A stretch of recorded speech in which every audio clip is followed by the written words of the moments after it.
Hi there, so my name's Keith Griggs. I'm a chartered accountant, which is the UK equivalent of CPA. I've used Excel for over 30 years on a daily basis. I really love it. I'm fanatical about it. I know it extremely well. I know it better than anyone that I know.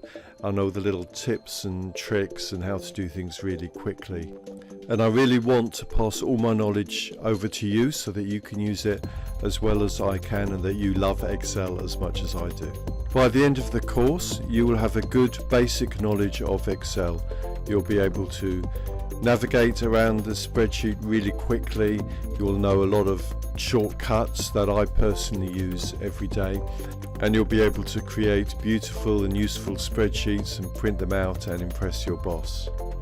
So this course requires no prior knowledge of Excel at all, and I'm going to start right at the beginning, step by step. I'm going to show you how to open and save spreadsheets. I'm going to show you how to navigate around massive spreadsheets really quickly. I'm going to show you how to freeze panes, how to use all the different elements of the work area, what they all do, the ribbon, the menu bar and so on.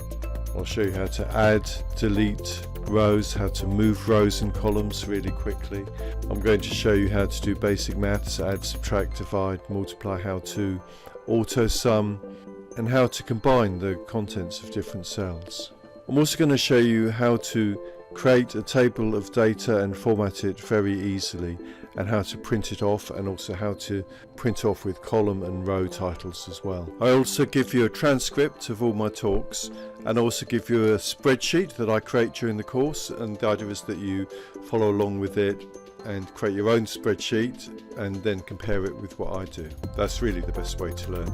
The ideal student will either be a total beginner at Excel, or maybe they know a bit about Excel and they just really want to go back to start from first principles. You should have a Windows version of Excel, because that's what I'll be using. If you have a Mac version, that's okay, but some of the commands may be slightly different. Please feel free to watch the preview videos, and I look forward to seeing you inside.